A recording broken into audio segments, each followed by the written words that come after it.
Okay, first I'm going to start off with some really simple questions about your background, things like that. So, where were you born and raised? I was born in Oakland, California, but basically was raised in San Francisco and San Jose. I went to high school in San Jose.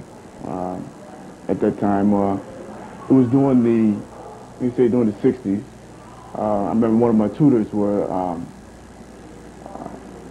one of the guys who were John Carlos, all right, who was involved in the demonstration for the Olympics, right?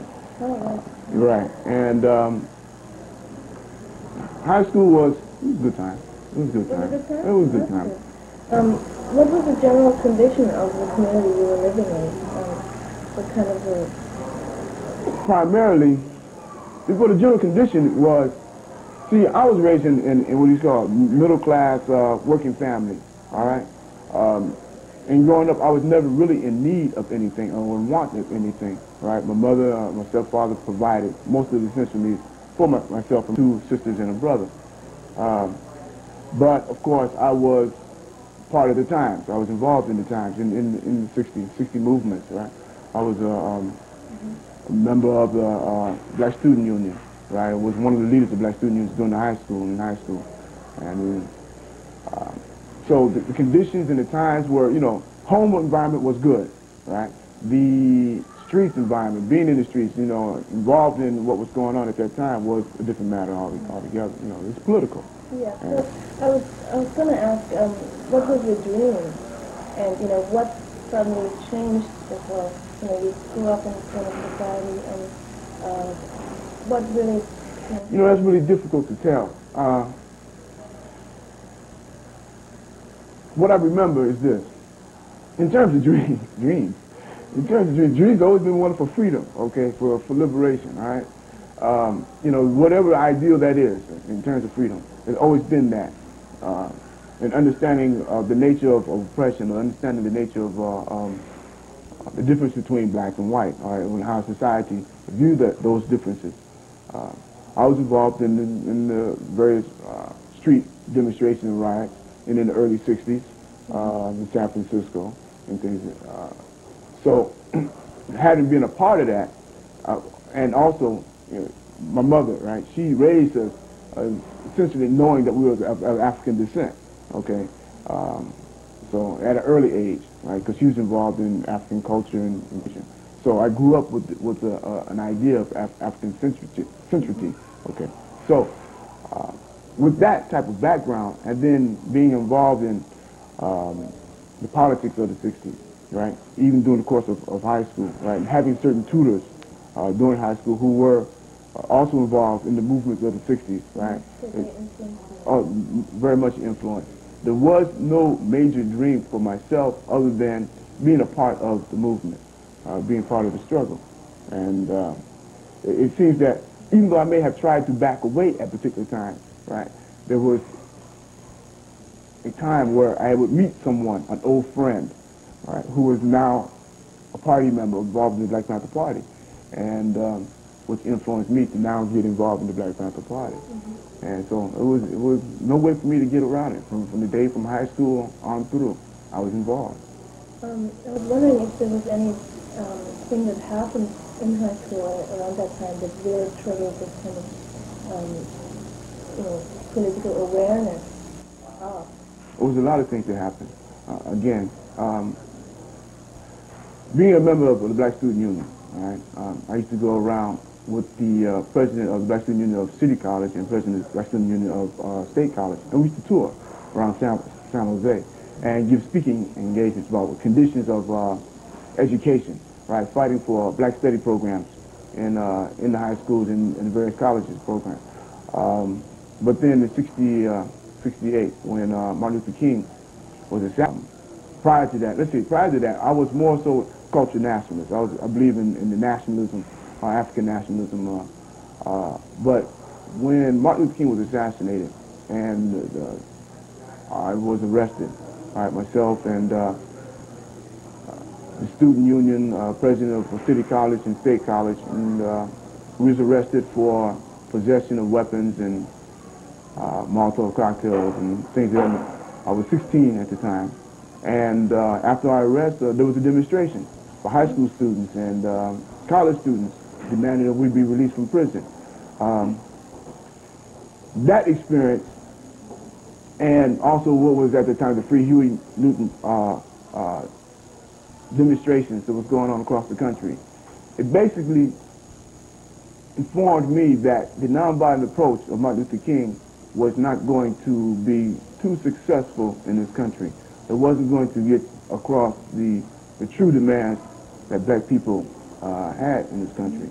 So that was a turning point for me in terms of militancy. One would say, well, you was always a black militant because you was involved in these type of things. Indeed, we voiced militancy, right, rhetoric, right, but it wasn't until his death that any action or consideration towards action was taken. And then, at that time, the Panther movement, the issue of self-defense in the black community began to ring more true. And it was at 16.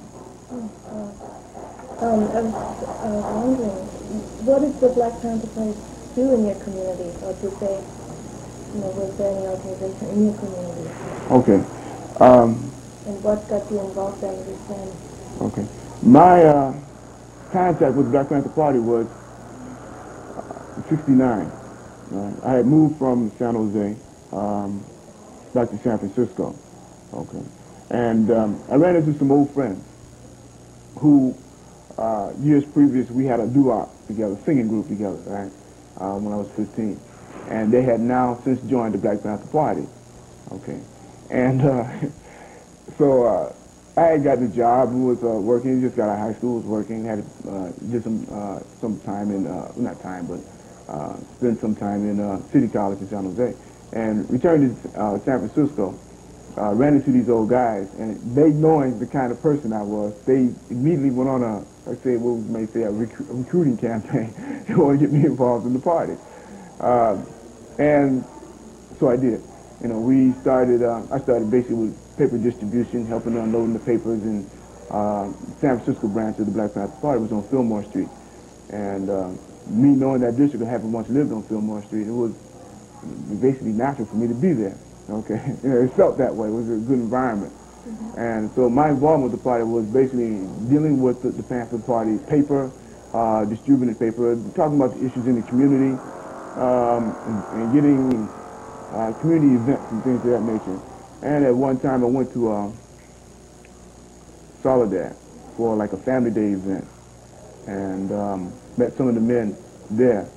It was in Soledad. It was a group of Panthers went, for a family day event, and it kind of let me know that this, when I saw the prisons, when I saw the bars, two things hit me. One was that you're going to be in a place like this, right? And the other one was that something had to be done. But all these, blacks and Chicanos, a lot of blacks and Chicanos that was in prison. So, those are type of experiences, right, tempered my spirit, or actually enthused my spirit in regards to what was going on with the Black Panther Party and my involvement with them. How long have you been in jail, on and on, I was arrested, myself and Albert Washington Noah was arrested in August 28, 1971 in San Francisco. So it would be 17 years, August 88. Wow, that's a long time. And I understand that you've been in many different jails, prisons. Okay. Between California and New York, I've been in, let's see, 1, 2, 3 California. That was Tracy, Vacaville, and San Quentin, California. And I've been in the 5 major maximum prisons in the state of New York, and several city jails, right, in both San Francisco, and the extradition proceedings from back and forth due to the nature of what we've been arrested for. Right. Could you go into that? Why do you think the company changed the prisons and keep you moving? 2 reasons. One is due to our being arrested in 2 different jurisdictions. One being San Francisco, when Noah and I was originally arrested, and then what we were charged with here in New York. But then coming into the Department of Corrections, having been sentenced, convicted, and then committed to the Department of Corrections of New York State, they have what is called a CMC, Central Monitoring and Control. And therefore, under CMC, they monitor our behavior, our activities, our visitors, our phone calls, our mail. They basically watch us in everything that we do. So they do not want us to be too involved in prison politics, although they cannot really prevent too much of it just because of we're political people. But so what they do, like between every 18 months to 2 years, they transfer us from one different prison to another, so that we don't become too familiar in each institution. I like to make, for instance, myself and Noah. I haven't seen Noah since 1977. I haven't seen Herman since 1975. Although we've been in the same prison system over 11, 12 years, 13 years in this one prison system. They refuse to allow us to meet one another, to see one another, even for legal counseling visits, and they keep us separated. So in 77 was the last time you saw Noah? Was right. That out on the outside? Or? No, it was inside prison. It was up in Clinton Correctional Facility. I had just been paroled from San Quentin, brought back to New York, and they took me up to Clinton for reception to be entered into New York correctional system. And he was there already. So we went to services, and that's where I seen him again. Wow, how was it being then? It was good. It was good. It's always good to see comrades. It's always good to see close friends. And you also saw Herman? I haven't seen Herman since 75. Since after the trial. I haven't seen him. But we write frequently. As a matter of fact, I owe him a letter. Have you been in solitary confinement at all? I don't know. Yeah, I've been in solitary confinement. I was in, all the time I was in San Quentin, like 2 years in San Quentin. We were kept in segregation, except for 4 months. 4 months I was allowed into population. But there were, what you might call death threats made against me by racist organizations, gangs in the population of San Quentin. And because there was always, San Quentin was a situation where there was gangs, violence all the time, right, trying to control the population. And they, knowing who I was, they didn't want the population. So instead of doing anything against me, what they did, they wrote letters to the administration saying to take me out of the population. And which, that scared the administration, they got me out of the population. So 2 years I was in San Quentin. I stayed most of that time in segregation. I was either in the adjustment center with Geronimo Pratt, who spent a lot of time in segregation, or with other, what they call black guerrilla family members, who were organization of political black prisoners in San Quentin, and they were kept in what was called North Block, which was a segregated unit. 2 years there. Then when I came to New York, I went to Attica. Right, after leaving Clinton, went to Attica. And I was accused of organizing prisoners there, and was sentenced to 60 days in segregation, and transferred from there, and came to Auburn. Did about 11 months in Auburn. Then was transferred from there to here, Greenhaven. Greenhaven, I was accused again of organizing the institution, which resulted into a maximum lockdown. It was due to the situation of guards' brutality against prisoners, racism inside the facility, and a general resentment, prisoners against administration. And actually the prison strike at that time was successful. In this moment, they got rid of the superintendent, a corrupt superintendent, right, and a very arrogant, racist deputy superintendent of security, right. Brutality in the facility was, at that time, was horrendous. But it resulted in me being placed back into segregation again for 6 months. But I was able to beat it. I wrote what they call a writ, legal document saying how they messed up on the disciplinary procedures, and I was released from segregation after 4 months. But while in segregation, another demonstration, and we had a hunger strike, 10 days hunger strike, because of the type of violence that was going on. At that time, it was in Comstock, or transferred from Greenhaven to Comstock. And we went on a 10-day hunger strike there because of brutality in the segregation. But released from there. Then from there, in Comstock, there was another demonstration. 500 inmates in the population had a sit-out demonstration in the yard, wouldn't return to their cells. Again, I was accused of being a ringleader and sent to Auburn and went to segregation and stayed in segregation there for another, I think it was about a month and a half, until lawyers found that they messed up in disciplinary procedures again and had me released. The situation was that in each case, in each instance, I was being the ringleader of each event. Either myself or lawyers would prove otherwise, or prove how they were just because of my political background was using me as a scapegoat, okay, and then would have me released from segregation. Since that time, I have not been involved in, I have not been in segregation. I have been involved in conscious raising and being involved in political conscious development for prisoners. As a matter of fact, here in this facility, I'm the chairman of what is called the Legislative Action Committee. And it's just a committee that deals with laws and legislations and procedures affecting the penal system. I'm trying to change those laws, you know. And I'm trying to do it, you know, we would say penal reform, okay, and not try to raise the type of, what can I say, repressive measures that the state is known for against prisoners. You know, I'm trying to do it in a more legalistic manner. So I'm writing bills and writing laws and, you know, petitions to the court and stuff like that. Yeah. What has this experience of being in jail in a confined area taken out of your life? Or maybe it has added, and seems like you're very active. Taken out of my life? Taken out. Being in prison is taking away half of your life. Okay, let me put it this way. You don't stop living, okay? But you have to find alternatives in the manner upon which the quality of life that you're going to live. So what has to lessen the quality of life. All right. For instance, I wanted to go to college while I was in Auburn. I refused.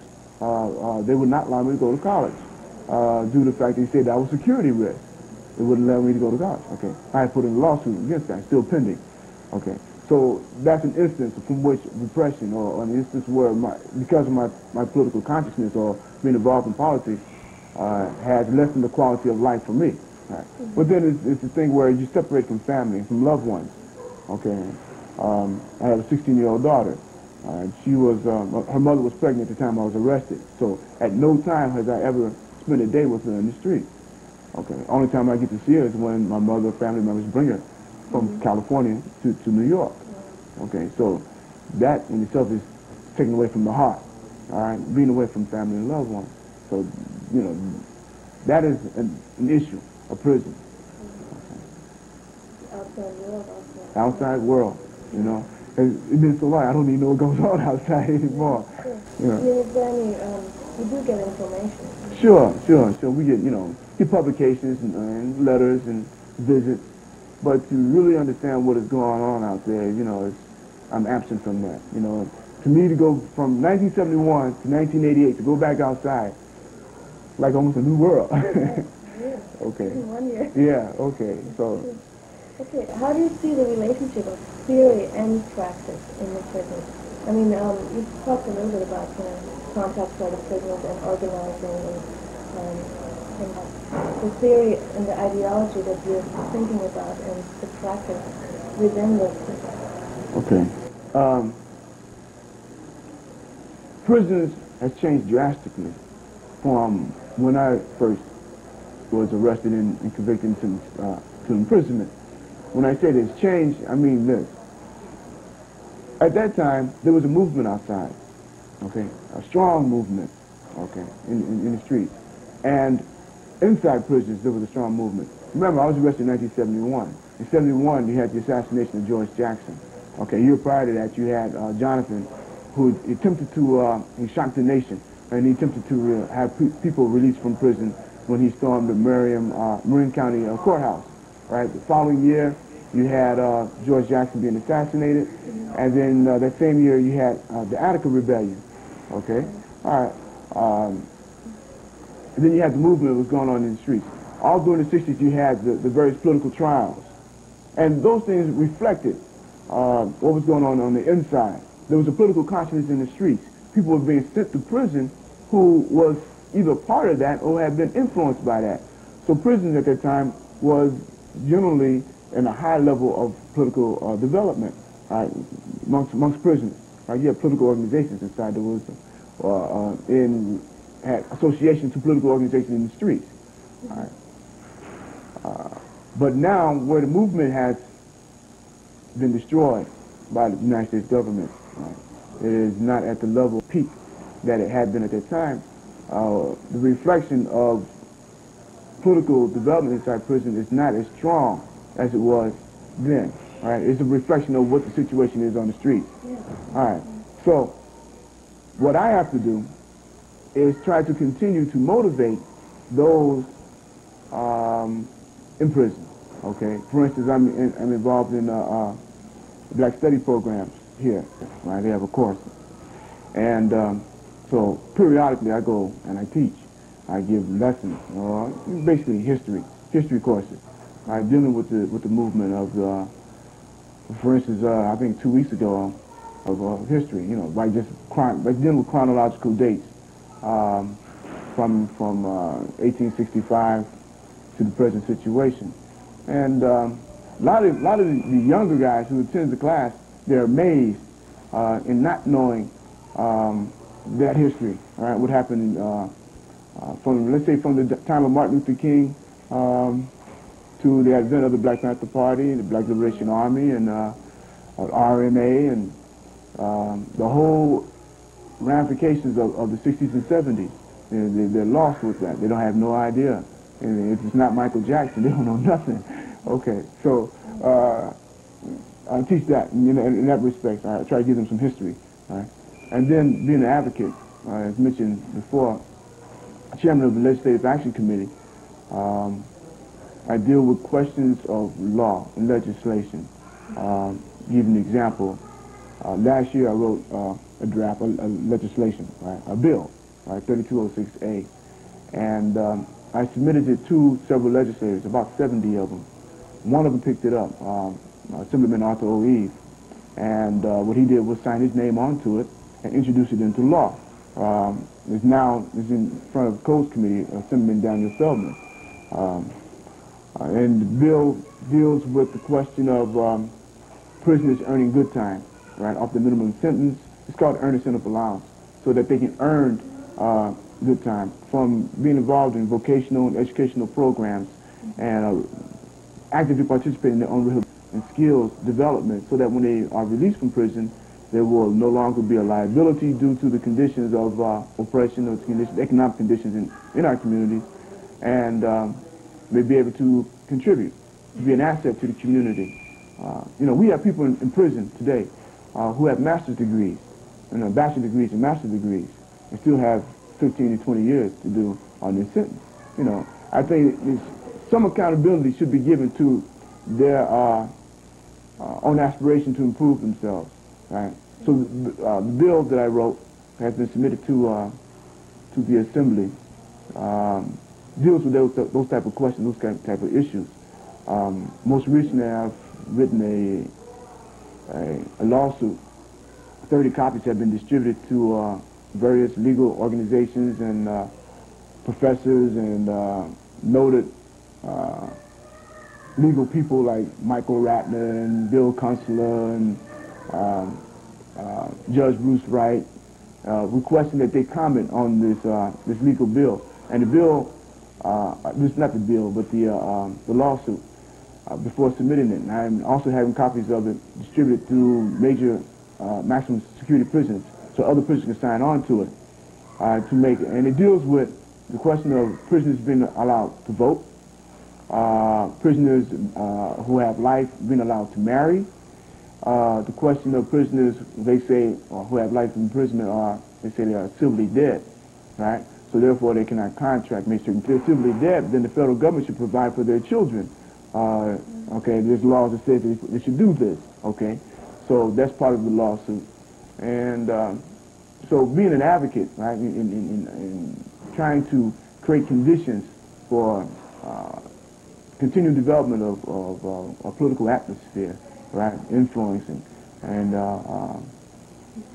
that's, you know, it's all part of me taking theory, right, taking the theory of politics, the theory of my life, and continuing the movement, continuing the struggle, within the given conditions, parameters from which I can operate in, all right. If there was greater support in the from the public, greater support from the street, right, then that advocacy or participation in my part and many others inside the prisons would be greater as well. But our limitation is based upon the level of support that we can get from the streets.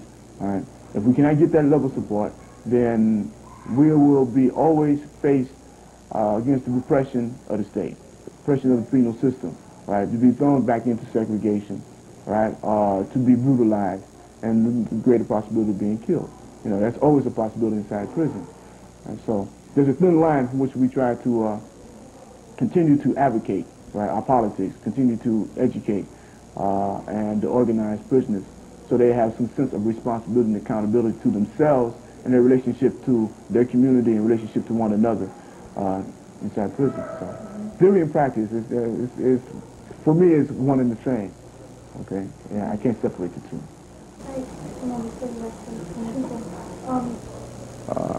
That if it comes to blows, you're ready to go down, all right?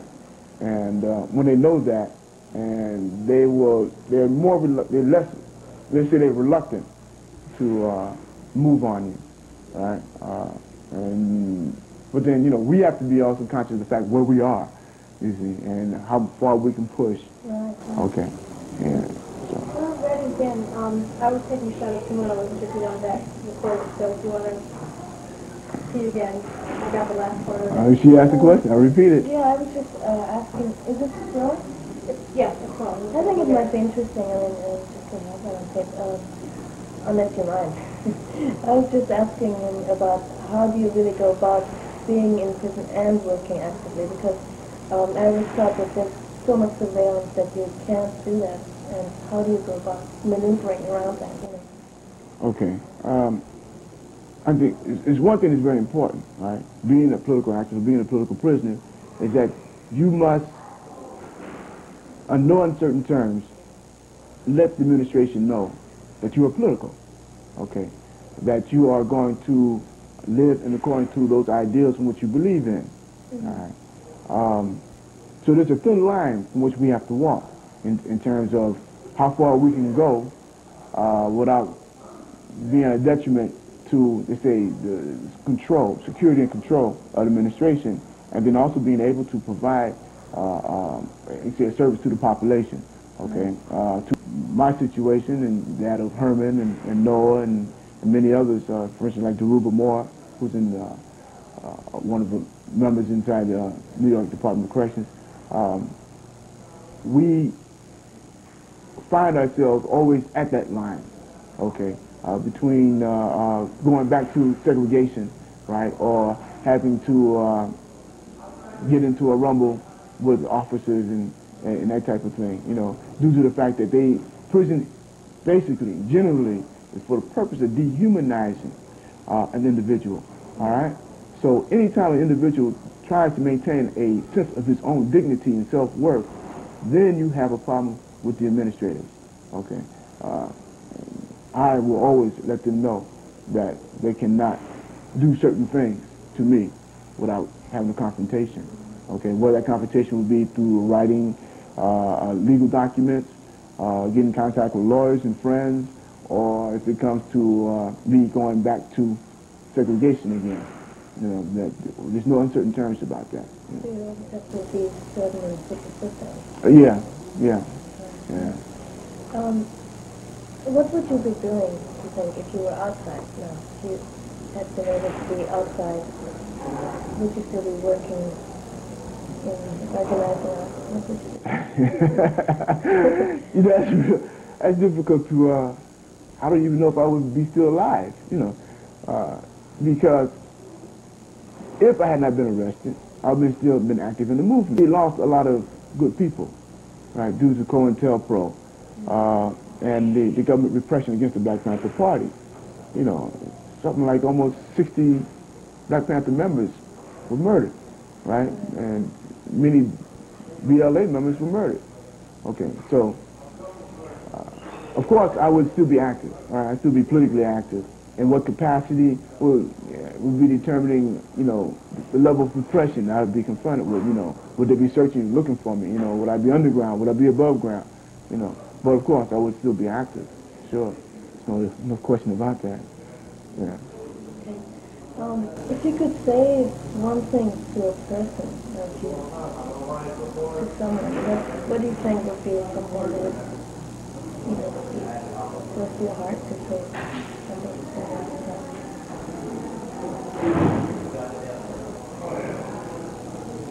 Political prisoners in this country need the support of the people. We have many forgotten warriors inside prison, and I'm talking about blacks, whites, Native Americans, Puerto Ricans, and a few Chicanos, and they are not given the kind of support that they should have received due to their sacrifice in the movement, their willingness to contribute to the movement, their faith and belief, you know, to be a participant in the movement to the level where it's a dear sacrifice. And often my experience is that people have not taken that to heart. It doesn't appear that they have taken that to heart. Political prisoners in the United States are not getting the kind of support and recognition that they should. But one of the things is this: the United States do not recognize the existence of political prisoners. Okay. Although, as I mentioned earlier, in 76, 77, I conducted organized and initiated a campaign to the United Nations petitioning for the existence of political prisoners, which resulted in International Commission of Jurors to tour prisons and review, interview political prisoners and make a determination and report to the United Nations that political prisoners does exist in the United States. But that recognition is not given by the United States. So therefore, you would think that there would be a movement to force the United States to give recognition to the fact that political prisoners does exist in the United States and that they need to be released. Several years ago, I wrote a pamphlet called POW Amnesty Campaign, right? And it was based upon the UN petition campaign that I had organized. And one of the things that was about that pamphlet was that it was presenting the legal and theoretical position for an amnesty campaign for political prisoners in the United States, you know, ended, which we know it has not, right? The substance of FBI surveillance and involvement in the political movement has not ended, by no means, right? But they claimed it had. And so we're saying is those individuals who were sent to prison, who can show, document it, they're sent to prison due to COINTELPRO type of operations of the federal government, right, that they should have an opportunity to be reviewed, the case should be reviewed, and determination possibly for amnesty, for them to be released. I know that many other places in the world, they have had amnesty type of programs, you know, for political prisoners at the end of a particular era or struggle in a particular country, right? Yet none of that has happened here in the United States. I think it's important for something like that to happen, a movement for the amnesty of political prisoners in the United States. So if I was to say anything to the world, that would be that, what I would say, yeah. Okay. I'm going to refer to the batch now. When did you find out that CBS was making the batch? The movie Badge of Assassin? When I found out about it? Let's see, I found out about it through lawyers, and through letter writing. Prior to their, matter of fact, they had been in developing of the movie before learning of it being, and was very little that we could do about it, you know, to prevent its airing. For those persons who have seen it, they know that it was a caricature of what we represented, and a blatant misconception of everything that we did represent in the movement. Did anybody come to research your character from the crew that No. worked on it? Or? No. I don't even remember the name of the individual supposed to have betrayed me. No. If you had a chance to talk to the actors, what would you say to them? I don't think they would like to hear what I had to say.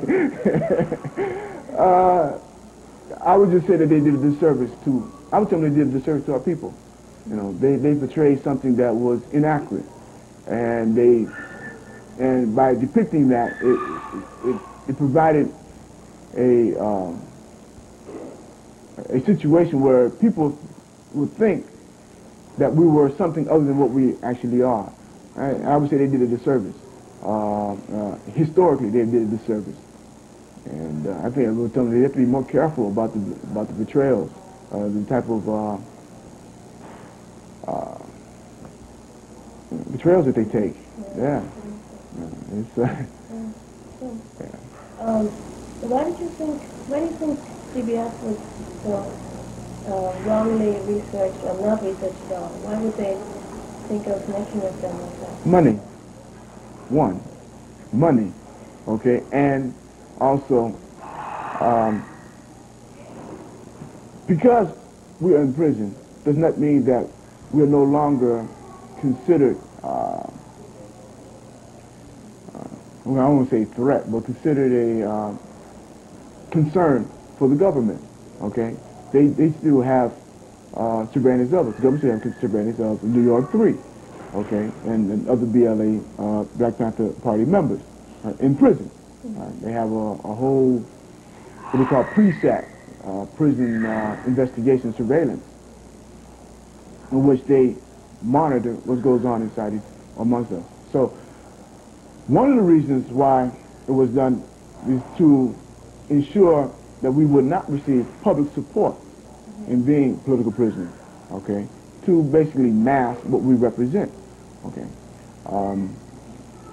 The DA, Tannenbaum, the prosecuting attorney, right, I think he made something like $3 million over the movie, so that's a money issue, right? And also, from the book, it was a material off a book that he wrote, right? He sought to take away from our efforts to be released from prison.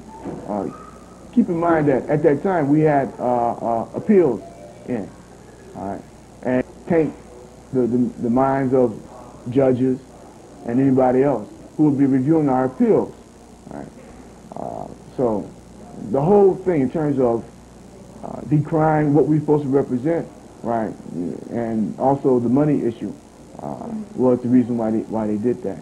They want to make us look, what they're doing was criminalizing political trials, okay, depoliticizing what we represented, okay, and that was and also, you know, they also like to make political people appear to be terrorists, right? Yeah, American quote unquote terrorists. So they was calling us, trying to call us as terrorists and not being political activists, revolutionaries. What do you think the significance is of this film? You've seen it, right? I saw it. Yeah. What would you say the significance of it is, and its influence onto its audience? I mean, thinking about all these young people who you said, for instance, don't know about the history of Black Panther Party, seeing such a film, what would that mean? Okay, let me make that a little more personal, all right? They used my name, all right? Okay. They changed everybody else's name except for the 3. Right. Okay. When my mother and family members saw that on television, right, they went through the roof. It hurt them, knowing that what they was portraying was not actually what. Okay. So what happened was that they taken a piece of history, we might say a piece of history, right, in this country, and twisted it. Okay. So naturally, what people received, the understanding of what was being presented to them is twisted, a twisted piece of history. Okay. So basically, that's what it did. I thought maybe we could go a little bit more into the Black Panther Party in general. And I mean, I know you've talked a little bit about it already, but just in terms of giving more of an idea to what the community work was and, you know, what they were all about. The Black Panther Party, in my opinion, was the most profound black experience in this country, other than two other individuals, actually three individuals, Marcus Garvey, Malcolm X, and Martin Luther King. Right? Then comes the Black Panther Party. Okay? And what it represented in the community was a sense of dignity, a sense of strength. It provided the community a sense of being able to defend themselves against all odds. At least it was that kind of sense, a vein of that was in the community.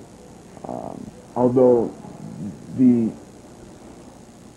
government used every means they possibly could to destroy the party.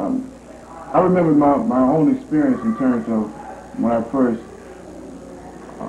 saw the party, knew something of the party. Right, I was at home, I was a young guy. Okay, and I saw when Huey and Bobby stormed California legislation, right, for gun control and the whole bit, right, saying we should defend ourselves. And I saw it on the news. And I remember turning to my mother and telling her, I'm going to be one of those, who's like those guys. They didn't know what they're doing, all right?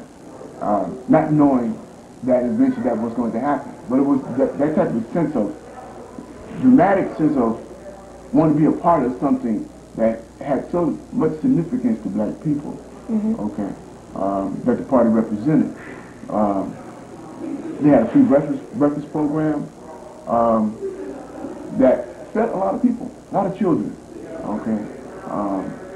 They had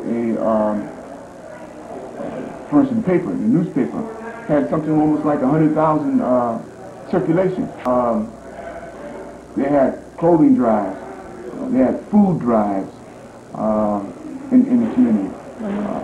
They sought to develop legal representation for individuals.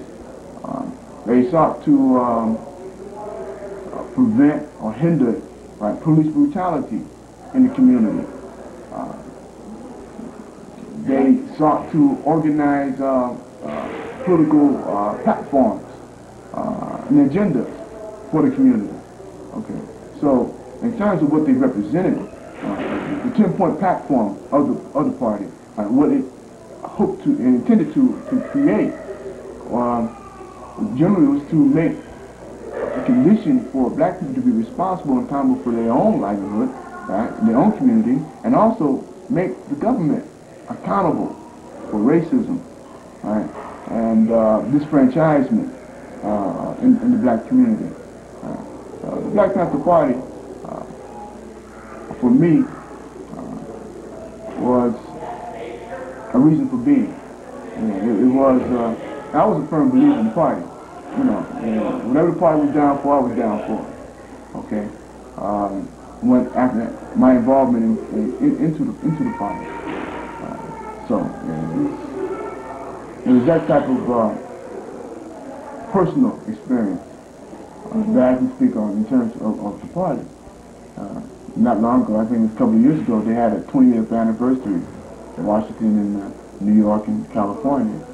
And Bobby Seals was there, and And it kind of indicated, you know, that experience and those individuals who remain in the streets, many of them are still politically active in various areas, you know, the community development, community involvement. And that's a good thing. So there's still a legacy in terms of the party. Not only those who are in political prisoners who exist, who was being confined as a result of COINTELPRO efforts to destroy the party, and our efforts to preserve and continue the aspirations and ideals that the party represented. You know, but people are still. The whole problem is that there should be something like a national moratorium to deal with the history of the Black Panther Party. You know, what it actually represented, you know, in this country.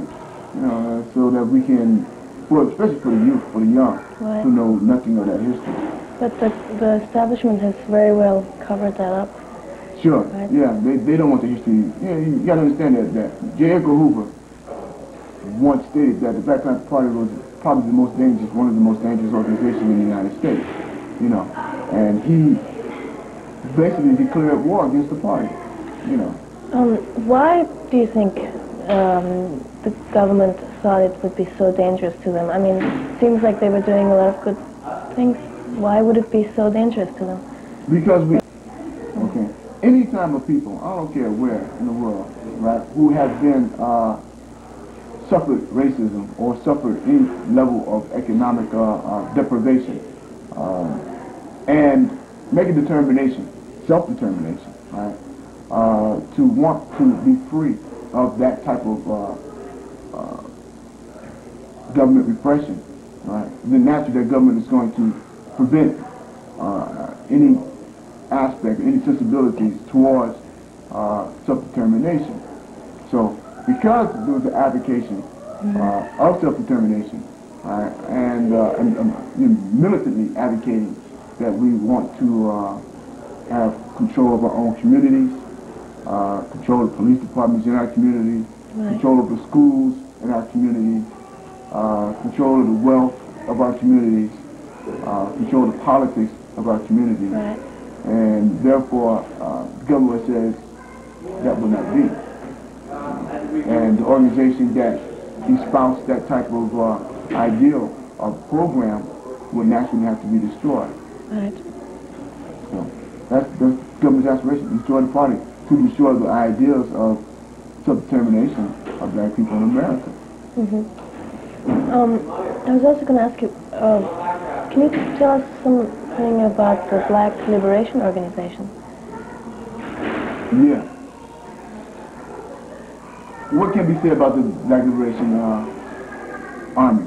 Army, I'm sorry. Okay, this. The party had a like an executive mandate, right? It said that no party member can join any other organization, underground organization, other than the Black Liberation Army. Okay. So we find at the very beginning of the party's development, it had a sense that there will be a time where government repression would necessitate individuals going underground to preserve what the party represented. All right. So those individuals and that conception, right, became what we know as the Black Liberation Army, to preserve what the party represented in terms of 10-point platform and general community organizing and programs, to defend those ideals, to defend those institutions in the community that was to be organized by the party, and to ensure that the level of repression received by the government to the party would be repelled in some way, right, by an organized force that sought to ensure our people's self-determination and liberation. That's what the Black Liberation Army represented across this country. Of course, the media and the government sought to brand those members, individuals, as terrorists, Right. as crazies, ill psychological media determinant that would turn people against what they represented, okay, what the party represented. The Black Liberation Army was, generally speaking, the armed defense of the political aspiration of the Black Panther Party. Is there a movement like that today at all? Or on the outside, do you think? Or is there a possibility of one? Well, you know, it's my faith that the idea that actually the party represented and what the Black Liberation Army represented is an idea that's held deep in the heart of black people in this country. Okay. So it is not a question of whether or not there's an organized form, right, in terms of BLA, right? The BLA, as it represents, will always be in the hearts of black people. Okay. So in whatever form that it may come up or may arise, right, in name or structure or whatever, it would basically be the same thing. Okay. Because it would be upholding the same ideals. All right. Now in the United States, I do not know of any underground movement that currently exists. Okay. Still in our communities who are seeking to organize as such, to keep that alive, keep, you know, what represented in the past alive. I believe that wholeheartedly. Okay. And for long as the government continues to repress black people, then that ideal and those determinants will continue to exist in the black community. Okay, I'm going to refer to one of your letters. You had written that the Society of the Water Gators, about the Society of the Water Gators. I just wanted to hear about what you think about who are the Society of the Water Gators to you. It's just an interesting term. Society of the Water Gators. I don't even remember using that term. Okay, I may have in my letters, but what I meant was this. Our case, right, the case of New York 3, was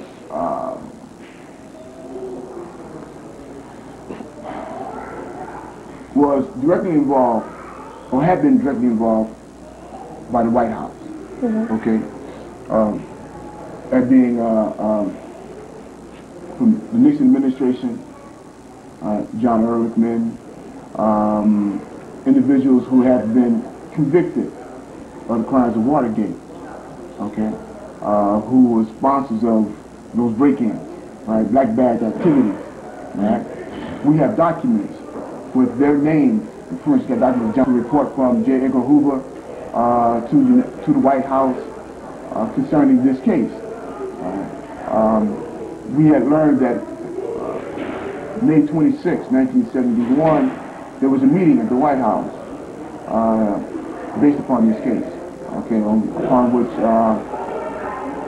Richard Nixon, John Ehrlichman, J. Edgar Hoover, and I don't know who else participated, was part of that meeting. And out of that came a secret investigation called New Kill, right? An acronym for New York Killing. Okay, we know that people were involved in the investigative stage from the White House for Watergaters.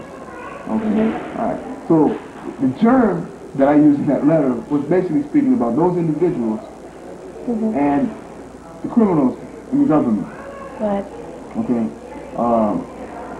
Those who would commit themselves to crime in preservation of what they believe the government is supposed to represent, and put people to prison, send people to prison by any means they can find to do so, right? As in accordance to what was dictated by J. Edgar Hoover in the COINTELPRO documents, you know, to destroy the party, to imprison people, even on frivolous information material. Those are Watergaters. Okay. Another question was if you could really talk about, she said, don't really know, political prisoner, what have they done? I mean, What does the term mean? In a pamphlet I wrote, mentioned earlier, POW Amnesty Campaign, right? A case of colonial oppression in the United States. I define political prisoners in that document. Right. And what I try to do, I try to take away the word being usually used by many people, right? Calling themselves or being called political prisoners. Right? A political prisoner is an individual who was politically active in the community, politically active in the community, right? Involved in community struggles, and due to their involvement, were either framed, right, and sent to prison, or actually committed to a particular act, right, in the preservation of that ideal or struggle which they was involved in, and were sent to prison, or even just verbalized the concerns of the community, right? For instance, they have on in the books what they call the Rap Brown Act, right? Where they claim that Rap Brown at one time incited, what he said incited a riot, right? By just standing on the street corner and verbalizing the abuses of police and the conditions of those political prisoners. I want to define also, you also have individuals inside prison who may have came to prison for criminal activity, but having been politicized through that experience in prison, for instance, like George Jackson, okay? And therefore he started committing himself to political activities while in prison, creating associations to political activities in the community, and developing working alliances and organizing prisoners, right? His activities now is the political nature, right? You can now say, and then being refused being paroled, right? Refuse parole, refuse certain types of considerations in the penal system because of political activism, right? His association to the state, his association to the government is not as it had been before. It's now a political relationship. Right. You see. So now he's now a political prisoner. Right? And then you also have what we call those individuals in the community who are involved in political organizations, who may have went underground due to political repression, was involved in activities, underground activities, right?